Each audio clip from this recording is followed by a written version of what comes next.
Imagine spending $100 million on the foundation of a house. Oh, wow.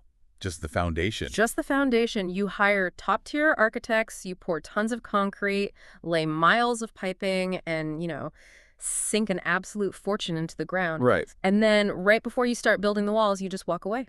You're kidding. Nope. You abandon the lot entirely simply because the neighbors couldn't agree on the color of the bricks. That's a very expensive disagreement. Exactly. And that exact scenario just played out in Montreal, except the house is a $10 billion transit system. Wow. 10 billion. Yeah. Welcome to your custom deep dive. Today we are jumping straight into this high-stakes urban drama mapped out in a really fascinating report from wikiresidence.ca and infodrone.ca. Right. The report titled The Return of an Important Issue, the REM de l'Est. That's the one. And this document, it outlines how a massive automated light rail project was killed, replaced by an alternative that saw its budget balloon to an astonishing $18.6 billion.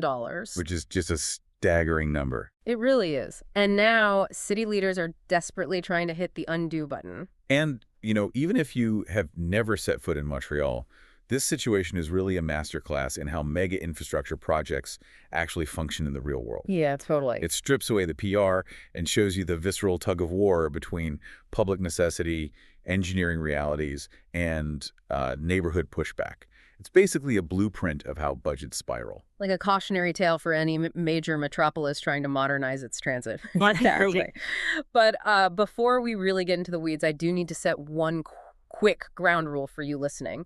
This source document explicitly addresses the upcoming Quebec provincial elections, and it makes very specific recommendations for the political parties involved. Right, it gets pretty tactical. Yeah. So our mission today is just to be neutral umpires for you. We are not endorsing any political viewpoint or taking any stance on the ballot. We're purely unpacking the mechanics of the arguments and the data the report presents. Which is definitely the best way to look at it because the mechanics of this argument start with a glaring geographical problem. Okay, let's unpack this. What are we looking at geographically? Well, the report focuses heavily on Montreal's East End. And this specific area is, it's an absolute economic powerhouse. It holds nearly 40% of the city's jobs. 40%? That's massive. It is. But it suffers from what the authors describe as a historic deficit in structural public transit. Huh. So you have this massive concentration of employment, but it's functionally isolated. Exactly. It's like a bottleneck. I mean, people need to get there to work, but the infrastructure makes it incredibly painful. That is the exact friction point. And to solve it, back in 2020, a group called CDPQ Infra stepped up with a proposal. Okay, CDPQ Infra. Who are they exactly? Well, to understand the weight of this, you have to know that they aren't your traditional government transit bureaucracy. They're actually a subsidiary of Quebec's massive public pension fund. Oh, interesting. So they have real money behind them. Exactly. And that means they approach infrastructure with a strict return on investment mindset. So they proposed a solution called the REM de l'Est. Right. And looking at the specs from the report, their vision was massive. We're talking a 32-kilometer automated light rail system, Yeah. 23 stations. It was designed to directly connect the downtown core to eastern neighborhoods like Pointe-aux-Trembles and Montreal Nord. Right. Very ambitious, high-tech, high-speed, dedicated transit line. But then we hit May 2, 2022, and the project was completely abandoned. Shut down entirely. Just like that. And the report notes it was abandoned due to political pressure and a, quote, lack of consensus on urban integration. Right, which is a very specific phrasing. Yeah, I mean, urban integration is just a very polite, bureaucratic way of saying people hated how it was going to look, right? We're basically talking about aesthetics and embodyism, not in my backyard. Essentially, yes. I mean, Yeah. You are introducing massive concrete pillars and elevated tracks into established neighborhoods. Yeah, I can see how people would be upset. Right. Residents raise concerns about visual pollution, noise, shadows. The physical footprint of an elevated train is intimidating, and the local consensus just fractured. But the truly staggering detail the report highlights is the timeline of that cancellation, because they didn't kill this idea when it was just a sketch on a napkin. No, not at all. They abandoned it only after nearly $100 million had already been spent on preparatory studies. It's painful to even think about. It really is. Okay, let's unpack this a bit more. $100 million. Not on steel, not on trains, just on preparatory study. Just the paperwork and planning. Right. Going back to our house analogy, you've spent a fortune mapping the soil, surveying the land, digging the hole, and then you just throw your hands up and walk away. Yeah. But wait, if CDPQ Infra is this powerhouse entity backed by a massive pension fund, how did they misjudge the political and aesthetic blowback so badly? Well, what's fascinating here is that they aren't rookies. The report goes out of its way to establish CDPQ Infra's track record. Right, they've done this before. Exactly. They built the base REM network, which is the largest public transit project in Quebec in 50 years. Oh, wow. So they knew what they were doing. They did. They utilized a highly successful partnership model, bringing together the government of Quebec, the government of Canada, Hydro-Quebec, local transit authorities. So they had the heavy hitters. They had the financing, they had the political partnerships, and they definitely had the engineering expertise. And yet, local neighborhood pressure over aesthetics was still powerful enough to derail a $10 billion train, literally. Yeah, the irony. So $100 million goes in the garbage, and Mayor Soraya Martinez Ferrada is left looking at the smoking crater of that project. Right. But according to the report, her current desire to revive that original REM project isn't just about mourning the past. She sees what the city is being forced to buy instead. And that is where the real panic sets in. Oh, definitely. The alternative is where the math gets truly dizzying. Yeah, tell me about it. When the original REM de l'Est was canceled, the mandate was handed over to the ARTM, which is the Regional Transit Authority. Okay. And they came back with a completely different solution called the Projet Structural de l'Est, or the PSE. Right. And the fundamental technology changed here. Because instead of CDPQ Infra's automated light rail on a dedicated track, the RTM's PSE is a proposal for a 38-kilometer surface tramway. Yes, on the surface. With 31 stations. And the bill for this surface tramway, an estimated $18.6 billion. Which is just astronomical. Yeah.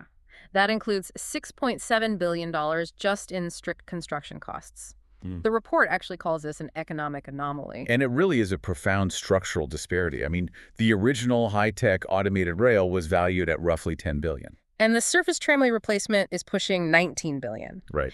Here's where it gets really interesting. How does a slower, weather-vulnerable surface tramway end up costing nearly double a high-tech automated light rail?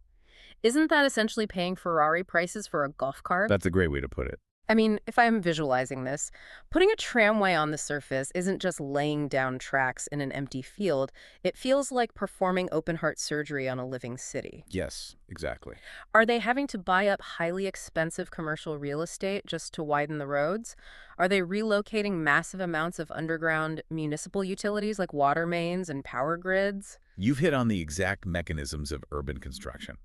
When you build on the surface of a densely populated historic city, you are competing for the most expensive geometry on Earth. Right, space is money. Exactly. You have to expropriate land, reroute traffic arteries, disrupt local businesses for years. Plus, as the report points out, a surface tramway is inherently more vulnerable to weather conditions. Because, this is Montreal. Right. You are dealing with heavy snow, ice, freezing rain. So you're spending nearly double the money to put transit directly into the elements rather than on a dedicated weather-resilient grade. Yeah. And it will likely be slower because it has to interact with street-level realities, traffic lights, pedestrians. Exactly. But the report's financial argument goes even deeper than the exorbitant sticker price of the concrete. Oh, how so? It is also about the lost opportunity costs for the local economy. CDPQ Infra has a specific localized economic model. Okay. When they built the initial REM network, nearly 90% of the construction expenditures were made within Quebec. Wow. So instead of shipping billions of dollars out to international contractors, they kept the money circulating right there in the local ecosystem. Yes, employing approximately 30,000 workers locally. That's a huge impact. It is. And the report argues that returning to the REM de l'Est model wouldn't just save taxpayers $8 billion on the final bill, it would generate, quote, spectacular economic spin-offs. Huh. The proposed tramway alternative is not only vastly more expensive, but it lacks that proven, localized economic multiplier effect. Okay, so we've established a massive financial canyon here. 10 billion versus almost 19 billion. But to really grasp why this is dominating Montreal's civic conversation, we have to transition from the spreadsheet to the street. Because at the end of the day, transit isn't just a ledger of construction costs. It fundamentally dictates how citizens live. Oh, absolutely. It dictates the rhythm of the city, who gets to participate in the economy and who is left stranded. So let's look at the actual ridership projections the report provides, because this proves the tramway isn't just an economic anomaly, it might be a functional one too. Yeah, the numbers are telling. The ARTM projects that their $18.6 billion tramway would see about 29,800 passengers during the morning peak period by the year 2036. Which, contrast that with CDPQ infra's analyses for the original REM de l'Est. Their projections showed a vastly superior drawing power. Right. And the mechanics of that are intuitive. An automated light rail has a much higher frequency of trains, it moves at a higher speed, Naturally. and crucially, it doesn't force riders into frustrating transfers. You board the train, and it takes you straight downtown. But the detail that really highlights the systemic risk here is about the broader transit network. The report points out that the original REM de l'Est wouldn't just serve the East End. It would act as a critical release valve for the rest of the city's infrastructure. Yes, specifically the Metro's Green Line. Right, the Green Line. The Barrie-UQM station on the Green Line is nearing total saturation. It is packed to the gills. It's totally overwhelmed. Yeah. Implementing the REM de l'Est would actually reduce that specific station's ridership by about 11% during peak hours. Which is the difference between a functional transit hub and a dangerous, overcrowded bottleneck. So what does this all mean? Think of it like a clogged cardiovascular system. Okay, I like this analogy. The Green Line's Barrie-UQM station is an artery under immense daily pressure, and the REM de l'Est acts like a much-needed bypass surgery. Exactly. If you don't build the bypass, or, if you build a slower tramway that people just don't want to use, Yeah. you are just pushing more and more stress onto a legacy system that is already flashing warning lights. And if we connect this to the bigger picture, the report frames this entire debate as a matter of fundamental social cohesion. Social cohesion. Right. Because transit infrastructure dictates real estate development, and real estate dictates opportunity. Linking the East End to the downtown core provides equitable access. Ah, I see. And the report explicitly uses the term urban requalification for disused industrial sectors, specifically along Notre Dame Street. Yes. Requalification, meaning taking dormant, decaying industrial dead zones and making them viable for human life and commerce again. Precisely. You transform a wasteland into a thriving community. The transit line serves as the spine. Like the central nervous system. Right. Once the stations are locked in, developers build housing, businesses open, and the neighborhood requalifies itself around that access point. That makes total sense. The report argues that the East End of Montreal desperately needs this specific engine of development to survive the next few decades. Which brings us to the real urgency of this document. We've gone from the geography to the $18.6 billion price shock to the human impact of clogged subways and dead industrial zones. Right. And the report takes all of this data and weaponizes it for an immediate, actionable reality, the upcoming Quebec elections. This is where the theory and the engineering studies slam into the political reality. Yeah, they really do. The report's conclusion is incredibly blunt.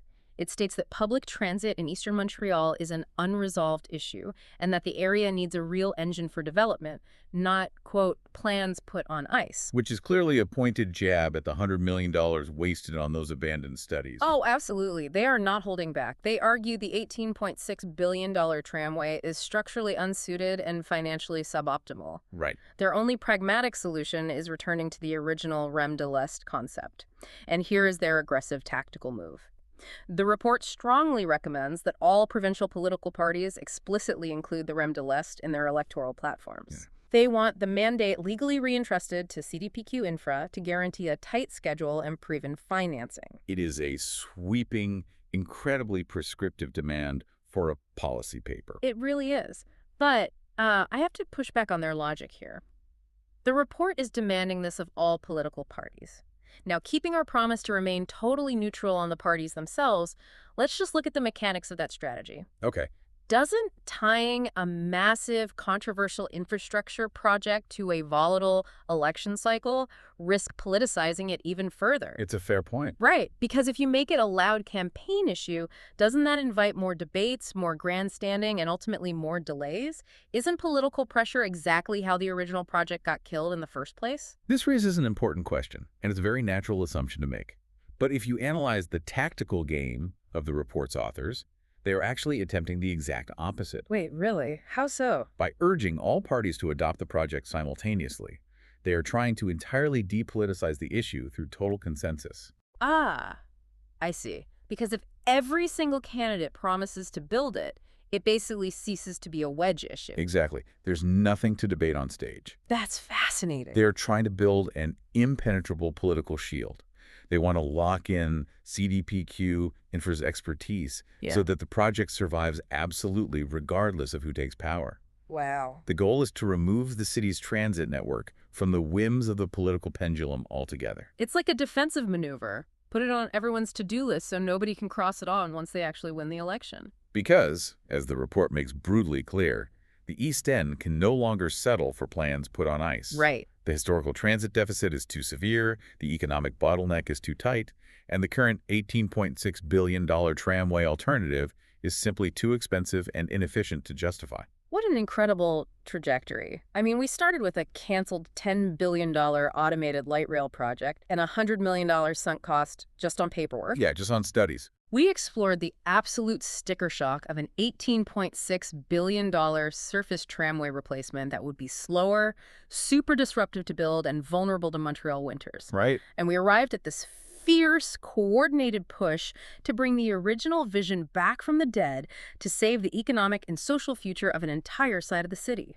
It really highlights how incredibly fragile these mega projects are. Oh, for sure. You know, you can have the funding, the engineering, and the absolute civic need and still watch it all fall apart. Before we wrap up, what is the one insight from this report you want the listener to walk away with today?